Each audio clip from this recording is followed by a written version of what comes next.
Indonesia is a heaven of art. Negeri yang melampaui semua ekspektasi. Gugusan pulaunya yang saling membentang dari sudut barat hingga sudut timur, di mana 2/3 luas lautan lebih besar daripada luas daratan, menjadi ciri khas sendiri bagi negara kepulauan terbesar kedua di dunia.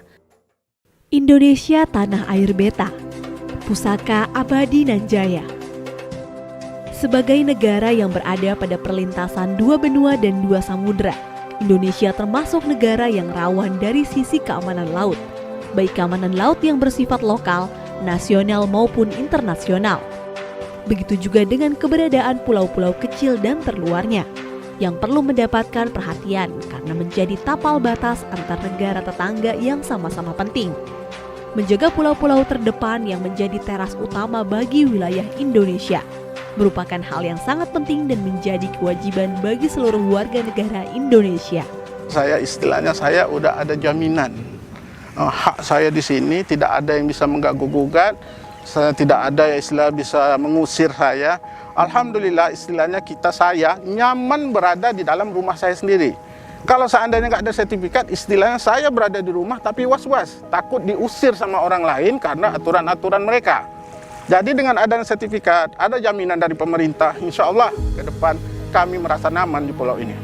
Jadi alhamdulillah dengan adanya kami di sini, eksistensi kami di sini, pemerintah bisa melakukan semacam pembangunan dan sebagainya. Dan alhamdulillah Pulau Pelampung ini masih tetap bagian dari negara Kesatuan Republik Indonesia. Pemerintah Indonesia secara konsisten terus berupaya menjaga kedaulatan negara dengan melindungi pulau-pulau terluar Indonesia, memberdayakan masyarakat dalam rangka peningkatan kesejahteraan, serta melindungi kelestarian budaya Indonesia melalui sertifikasi tanah masyarakat yang dilakukan Kementerian ATR BPN. Kami bangga memang dengan pemerintah hari ini, yang di pesisir pun sudah bisa disertifikat semua. Jadi memang sekali lagi saya sebut, memang bangga memang Bu. Puas kami sebagai masyarakat puas. Jadi hak kita sebagai masyarakat tuh memang ada. Kita tinggal di suatu pulau ini, kita tidak mengaku-ngaku ini pulau kita. Sebagai negara kepulauan, budaya maritim pun menjadi bagian yang tak terpisahkan dari kehidupan masyarakat yang memiliki kearifan lokal dalam mengelola dan memanfaatkan sumber daya laut. Interaksi ini dimungkinkan karena kehidupan masyarakat yang bermukim di kawasan pesisir memang bergantung pada laut. Karena kita tinggal di pulau ini sudah berapa turunan, dari di atas kakek kita lah, sudah berapa turunan menetap di sini. Jadi kita sudah menyatu. Tapi kalau kita orang pulau dipindahkan ke kota, itu tak akan nyambung. Pemberian hak atas tanah bagi masyarakat pesisir dan masyarakat yang tinggal di atas laut menjadi sangat penting karena terkait dengan eksistensi, kebebasan serta harkat dirinya sebagai warga negara Indonesia. Karena dengan adanya kepemilikan hak atas tanah dapat menjamin kesejahteraan warga negara yang lebih produktif. Menjaga pulau-pulau terdepan bukan hanya sekedar pulaunya saja, namun terdapat pula kebudayaan masyarakat seperti Pulau Penyengat yang memiliki kekayaan berupa peninggalan bangunan budaya Melayu dengan sejuta pesona dan telah ditetapkan sebagai cagar budaya yang harus dijaga kelestariannya karena menjadi bukti bahwasannya di pulau kecil ini roda pemerintahan kerajaan Melayu dijalankan.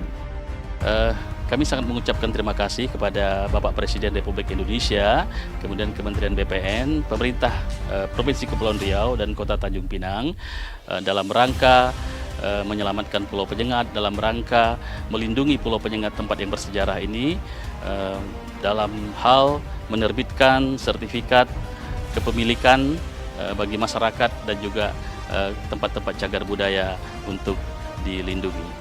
Pemerintah berhasil memenuhi kewajiban administrasi pertanahan dengan sistem informasi spasial dan yuridis, serta mengesahkan hak atas tanah, menciptakan kepastian hukum dan rasa aman. Hingga 17 Agustus 2023, lebih dari 106 juta dari target 126 juta bidang tanah terdaftar di Indonesia melalui skema seperti pendaftaran tanah sistematis lengkap, redistribusi, dan lainnya. Meski demikian, untuk mencapai legalisasi hak atas tanah di seluruh Indonesia pada tahun 2024, perlu mengatasi 4 masalah utama, termasuk legalisasi tanah di wilayah pesisir, penyelesaian konflik agraria pada aset negara, tanah transmigrasi dan redistribusi tanah dari pelepasan kawasan hutan.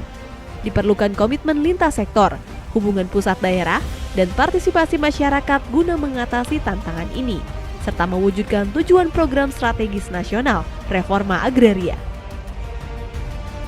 Dalam rangka mendukung pelaksanaan gugus tugas reforma agraria, saat ini Kementerian ATR BPN menghadirkan platform Bumi GTRA yang merupakan wadah informasi GTRA tingkat pusat, provinsi, dan kabupaten atau kota, guna mempercepat penyelesaian permasalahan pertanahan yang menjadi agenda dari reforma agraria yang berbasis digital, dengan prinsip keterbukaan dan kemudahan akses data dan informasi.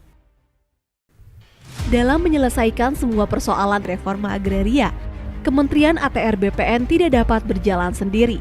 Diperlukan adanya kolaborasi dan komitmen bersama dari seluruh unsur pendukung dan pemangku kepentingan untuk berkontribusi mewujudkan cita-cita reforma agraria demi mensejahterakan rakyat. Untuk itu, negara hadir melalui GTRA Summit.